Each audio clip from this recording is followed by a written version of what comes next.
वो जो शोर मचाते हैं भीड़ में, भीड़ बनकर रह जाते हैं, वही पाते हैं जिंदगी में कामयाबी, जो खामोशी से अपना काम कर जाते हैं। सिर्फ हवा बनाने से किसी को सफलता नहीं मिलती, या भीड़ के पीछे भेड़चाल करने से भी हमें सफलता नहीं मिलती। यदि हमारे जीवन में हमें कामयाब होना है तो हमें खामोशी से अपना कार्य करना है। इन पंक्तियों में भी आपने देखा होगा, जो वो इत्यादि शब्द आपस में संबंध व्यक्त कर रहे हैं। ये शब्द वाक्य में दूसरे सर्वनाम शब्दों से उनका संबंध स्थापित कर रहे हैं, इसलिए ये संबंधवाचक सर्वनाम के अंतर्गत आएंगे। मैं किरण अपने YouTube चैनल साहित्यिक सौष्ठव में आज आपके लिए एक न्यू टॉपिक, एक न्यू वीडियो संबंधवाचक सर्वनाम लेकर उपस्थित हुई हूँ। तो चलिए शुरू करते हैं संबंधवाचक सर्वनाम। मैंने परिभाषा इत्यादि लिख दिया पहले। संबंधवाचक सर्वनाम की परिभाषा है, वे सर्वनाम जो दो पृथक पृथक बातों के स्पष्ट संबंध को व्यक्त करते हैं उन्हें संबंधवाचक सर्वनाम कहते हैं। अर्थात जो शब्द वाक्य में आए दूसरे सर्वनाम शब्दों से संबंध बताते हैं वे संबंधवाचक सर्वनाम कहलाते हैं। कि आगे का वाक्य या दो वाक्य होंगे, इनमें एक मुख्य और एक उपवाक्य, दोनों के बीच में जिन शब्दों से संबंध स्थापित होता है वे शब्द संबंधवाचक सर्वनाम शब्द होते हैं।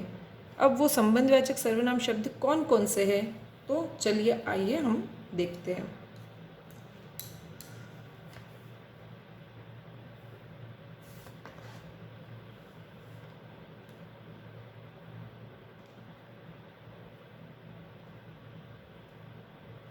संबंधवाचक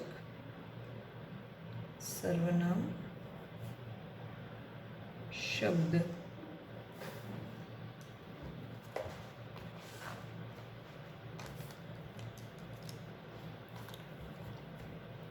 पहला है जो सो,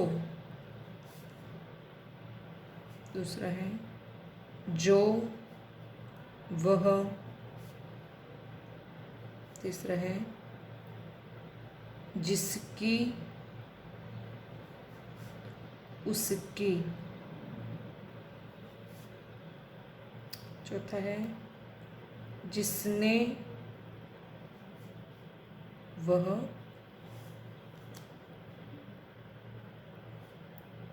जहाँ वहाँ। और भी हो सकते हैं, अपन जैसे जैसे वाक्य निर्माण करेंगे वैसे वैसे हमको पता चलेंगे। कुछ शब्द ऐसे होते हैं जो दिखने में तो ऐसे लगते हैं मानो संबंधवाचक सर्वनाम शब्द हो, लेकिन वास्तविकता में वे नहीं होते। तो ऐसे शब्द कौन से हैं जो कि दिखने में तो वैसे लेकिन नहीं है, तो उनको अपन नोट डाल के लिख देते हैं। जैसा, वैसा, जितना, उतना, और जब, तब। ये सभी शब्द संबंधवाचक सर्वनाम के अंतर्गत नहीं आएंगे। ठीक है, नहीं आएंगे। ये शब्द सर्वनाम शब्द नहीं है। अब आप पूछोगे क्यों नहीं है, तो अभी तक हमने जितने भी सर्वनाम के दूसरे भेद देखे और उनके उदाहरणों की बात की, तो हर भेद में हमने सिर्फ एक बात ध्यान रखी है कि क्या वो शब्द किसी संज्ञा शब्द के स्थान पर आ रहा है, क्या वो शब्द किसी संज्ञा शब्द की जगह ले रहा है। यदि ले रहा है तो वो शब्द सर्वनाम है, नहीं तो वो सर्वनाम नहीं हो सकता। तो जो सो, जो वह, जिसकी उसकी, जिसने वह, जहाँ वहाँ। तो जहाँ वहाँ ये आपको पता चल रहा है कि इससे किसी स्थान का बोध हो रहा है, तो ये स्थानवाचक के अंतर्गत आ जाएंगे, है ना। इससे स्थान का बोध होता है,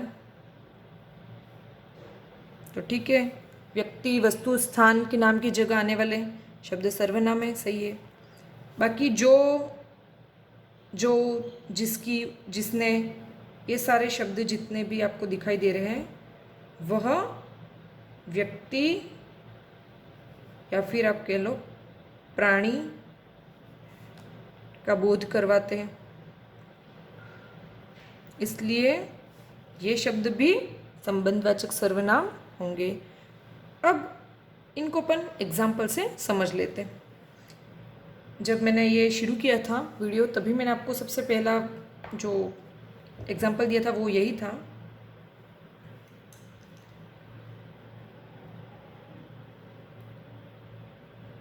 जैसा करोगे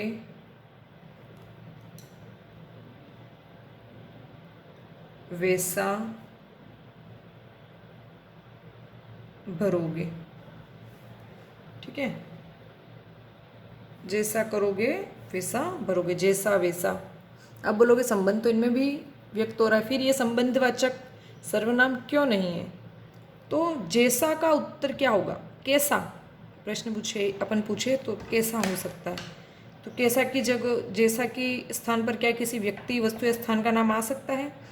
नहीं।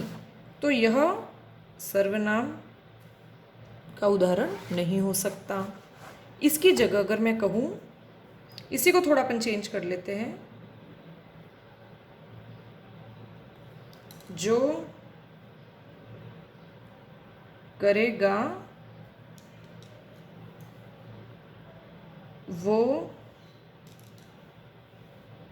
भरेगा, ठीक है। और यहाँ पर मैं यदि आपसे प्रश्न पूछूं कि जो के स्थान पर आप कुछ लिखिए, तो आप यहाँ पर किसी का नाम लिख सकते हैं, जैसे कि राम करेगा,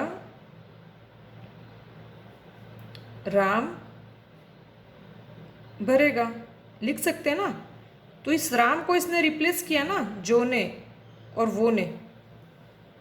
तो यहाँ पर रिप्लेसमेंट किसी संज्ञा शब्द का हुआ, किसी व्यक्ति के नाम का हुआ ना। तो जो और वो तो सर्वनाम का उदाहरण है, लेकिन जैसा और वैसा को रिप्लेस करने पर किसी, मतलब ये किसी संज्ञा शब्द का रिप्लेसमेंट नहीं है, इसलिए ये शब्द सर्वनाम शब्द नहीं होंगे। दूसरा देखते, जितना उतना देखते हैं, है ना। जैसे कि मैं लिखूं,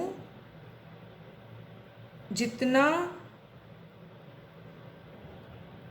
गुड़ डालोगे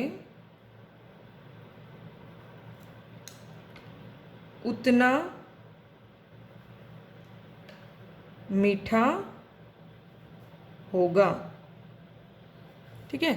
अपन अपने बोलते भी है कि जितना गुड़ डालोगे उतना मीठा होगा, एक मुहावरे का ही अर्थ है। तो जितना उतना, अब इसमें मात्रा की सूचना हो रही है, लेकिन जितना की जगह ना तो किसी व्यक्ति का नाम हो सकता है, ना किसी वस्तु का नाम हो सकता है, ना ही किसी स्थान का नाम हो सकता है। ऐसा ही एक और देखते हैं अपन। अगला वाक्य, जहां गुड़ होगा वहां मक्खियां होगी। अब जहां, इससे किसी स्थान का बोध होता है। जैसे मैं कह सकती हूँ क्या है, रसोई में गुड़ होगा तो वहाँ रसोई में मक्खियाँ होंगी, है ना। तो यहाँ पर किसी स्थान का नाम अपन लिख सकते हैं ना। तो इसलिए जहाँ और वहाँ तो सर्वनाम होंगे, लेकिन जितना नहीं हो सकता। तीसरा देखते हैं, जब तब। जब तुम आए थे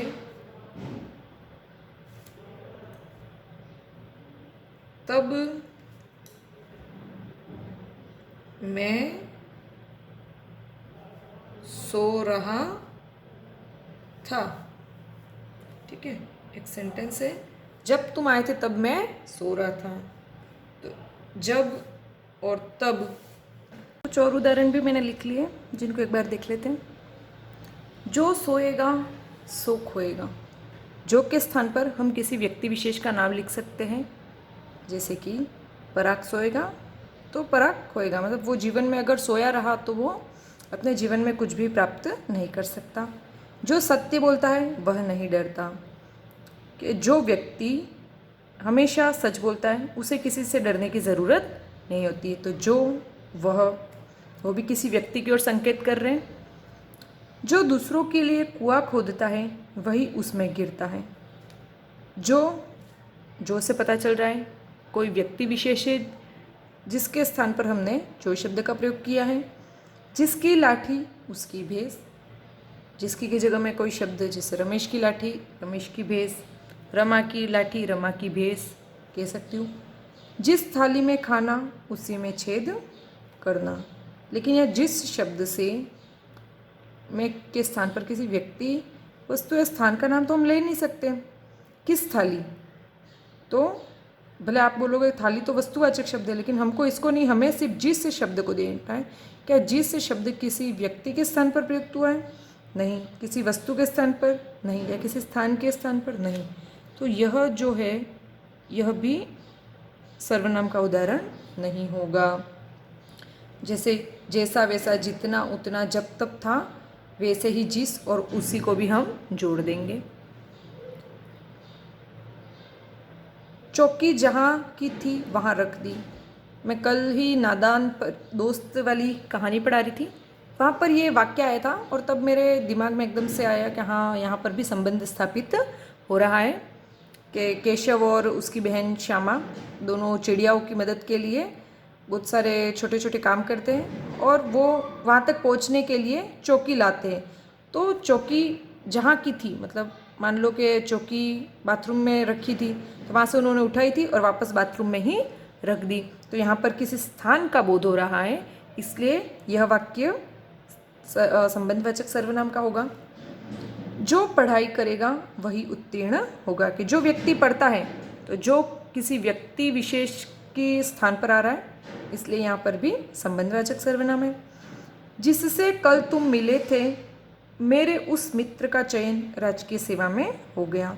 हम कभी कभी बातें करते हैं ना, किसी से पहले मुलाकात हुई होगी तो हम उस चीज़ का जिक्र करते हो, कहते अरे यार कल तुमने जिसको देखा था वो व्यक्ति तो चोर निकला, या फिर हम कहे कि तुम जहाँ जाने की बात कर रहे हो वह जगह तो बहुत ज़्यादा खतरनाक है। तो जिससे उस, तो यहाँ पर इन दोनों वाक्यों का आपस में संबंध है और ये दोनों शब्द संबंध स्थापित कर रहे, इसलिए संबंधवाचक सर्वनाम शब्द है। जहाँ चाह वहाँ राह।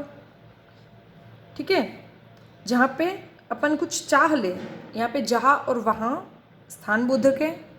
अब पर्टिकुलर स्थान बोधक शब्द है, किसी स्थान का नाम अपन नहीं ले सकते, लेकिन इन शब्दों से हमें पता चल रहा है कि कहीं यहाँ पर किसी स्थान का विवरण हो सकता है। जहाँ न पहुँचे रवि वहाँ पहुँचे कवि। यहाँ पर भी जहाँ वहाँ स्थान बोधक शब्द। जहाँ मुर्गा बांग नहीं देता, क्या वहाँ सवेरा नहीं होता। ये सभी मुहावरे हैं, लेकिन इनमें भी संबंध स्थापित हो रहा है, इसलिए ये सभी सर्वनाम संबंधवाचक सर्वनाम के अंतर्गत आएंगे। जिस थाली में खाना उसी में छेद करना। लेकिन यह जो वाक्य है यहाँ पर कोई संज्ञा शब्द हम प्रयुक्त नहीं कर सकते, किसी संज्ञा के स्थान पर ये नहीं आया, इसलिए ये सर्वनाम का उदाहरण नहीं है। तो आपको हर शब्द को अच्छे से देखना है, समझना है और फिर ही उसका उत्तर लिखना है। जब 4 विकल्प दिए जाएं, उन विकल्पों को अच्छे से भलीभांति पढ़िए, फिर ही उनका जवाब दीजिए। कभी कभी क्या हमको आता सब कुछ है, लेकिन हम जल्दबाजी करते हुए गलत उत्तर पे टिक कर देते हैं। इसी के साथ संबंधवाचक सर्वनाम यहाँ पर समाप्त होता है।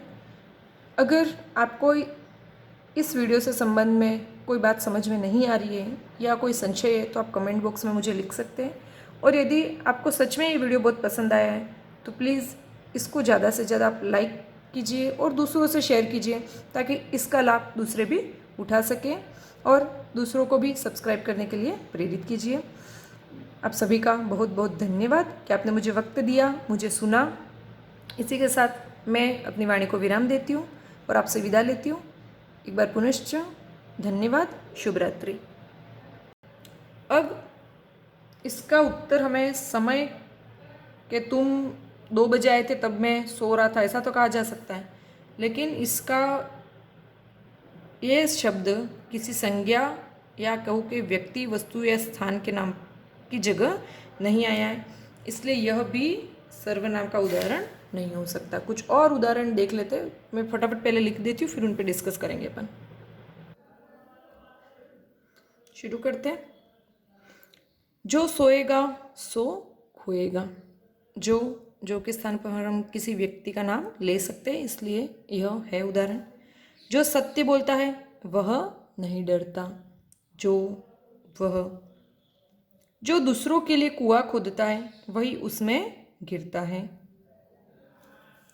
जिसकी लाठी उसकी भैंस। जिस थाली में खाना उसी में छेद करना। चौकी जहाँ की थी वहाँ रख दी गई। जो पढ़ाई करेगा वही उत्तीर्ण होगा। जिससे कल तुम मिले थे मेरे उस मित्र का चयन राजकीय सेवा में हो गया। हम किसी से बात करते हो, हम परिचय देते ना, तो हम यही बातें, अरे यार तुम उस दिन जिससे मिले थे आज उसकी दुर्घटना हो गई, या जिसने यह कहा था वह व्यक्ति नहीं रहा।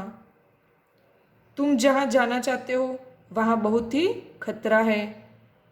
इत्यादि बहुत सारे वाक्य होते हैं जो आपस में संबंध प्रकट करते हैं।